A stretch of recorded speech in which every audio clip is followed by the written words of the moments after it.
Hey guys, happy Homebrew Wednesday. So I just wanted to note that for last week's Homebrew Wednesday, I typed up a text version along with pictures of some of the score sheets you can click on to see the actual comments. So you guys, if you didn't want to watch the full 20-minute video, then you can go and read the text version and take your time with it and, see exactly how I analyzed it in a more concise manner, or how I analyzed the score sheets, I should say, in a more concise manner. So that link to that below. So moving forward, a few things. First of all, which I'll shoot you off to some footage. After I finish with my updates, I brewed a quasi Founders Porter clone this past Sunday with a couple tweaks, which were using New York grown two-row, or New York malted two-row, I should say, from New York craft malt. Just wanted to try out some local ingredients just to get my wheels turning for the Shea Pour Challenge. So I used their two-row for this beer, and I got pretty good efficiency, so I'll probably be using it again. And then I added the dark malts, which are chocolate malt and black patent malt, at mash out, just to get the flavor but not the stringency of the dark malts. So I'll be posting some footage in this video and then a separate brew day video from mash in to the start of fermentation, and a separate video either the same day that I post this Homebrew Wednesday or the following day, or sometime this week, of course, once I finish editing it. So then next week I'm going to be brewing at Rockaway Brewing Company, which is a local brewery here in Queens. I'll post some pictures in this video. And I got the opportunity to brew there because they offered Bitter and Esther's, my local homebrew shop, which I mentioned quite a lot, the opportunity to brew a 5-barrel batch, and John and Doug gave the opportunity for a new club that I helped found called the Brewminaries. There's an offshoot of the monthly bottle swap. They offered us the opportunity to create the recipe, and then they would help us get some of the ingredients that the brewery didn't want to, couldn't get or couldn't afford to lend us for this batch. And then we'd all go together. Me, a couple people from the club, and John and Doug would go next week on Wednesday to the brewery and brew this beer, which is going to be a rye pale ale in the end. So I'm really looking forward to that. Of course, I'm going to shoot a separate video for that, and it should be lots of fun.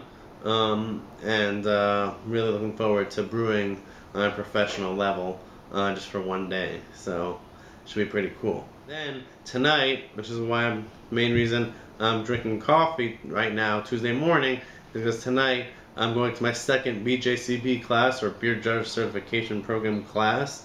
So through New York City Homebrewers Guild, they offer, for I think it's 8 or 10 weeks on Tuesday nights, BJCP class to anyone who wants to, to take the test later on in the year. I think the written test, they're offering us a space and is in November, but I think the online test I might be able to take sooner. So this class is a good way to, to learn all the technical things we need to learn about brewing and brewing ingredients, and of course go through all the beer styles that are on the new 2014 style guidelines, which haven't been, I don't think they've been officially released yet, but a rough draft has been released, so we're going with that for now. But each week we'll go over a technical part of, either ingredients or off flavors, and then analyze about 4 or 5 styles, and then if the time permits, then we analyze and / judge 1 or 2 home brews. So last week we started off with some lighter styles, light lagers, cream ales, and then we're moving on to some other lagers like Rausch beers and Hellesbach, and maybe a few others. I'll list them here just to show you which ones I'm going to be analyzing. And in each week, I'll learn more and more.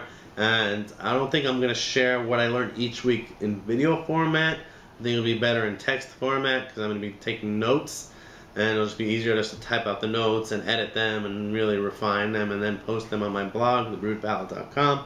So in my Homebrew Wednesdays, I'll let you know which styles and a little bit of what what was discussed at each class, and then and then I'll give you the link to the blog post where you'll see, you know, them listed by week 1, week 2, week 3, in note form, in text form, so you guys can, you know, go along on the journey a little bit with me. And if you guys are thinking of taking a class or getting certified as a beer judge or a cicerone, this will be a way, you know, that you guys can, you know, see what the journey is like and then decide if you want to do it for yourself or take the plunge. Because I know a lot of you want to eventually get some kind of certification.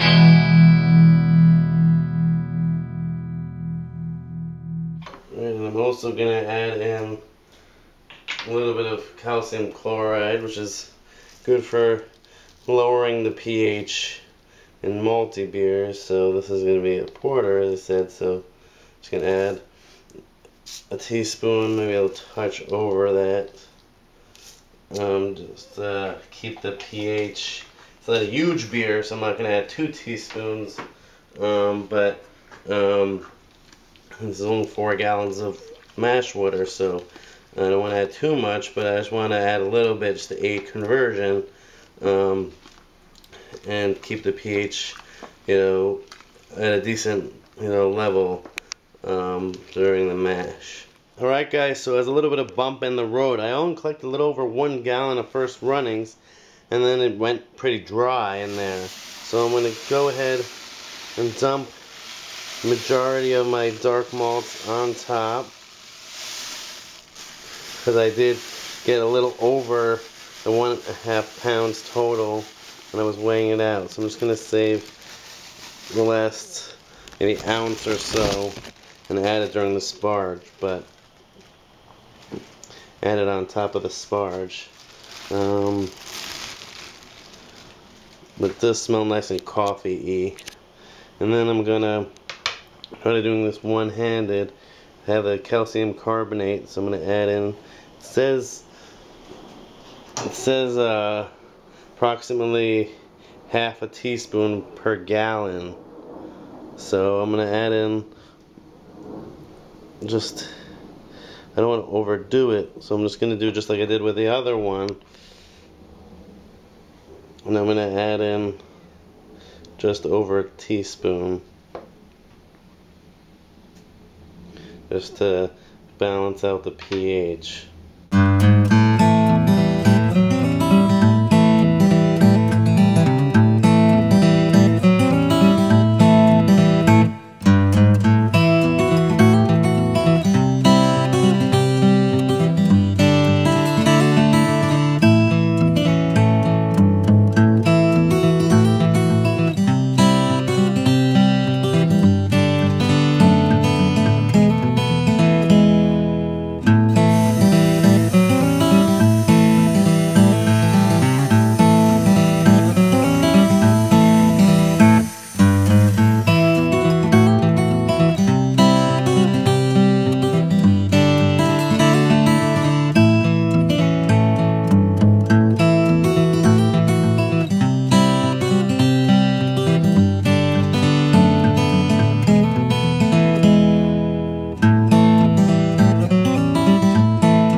So, a lot going on.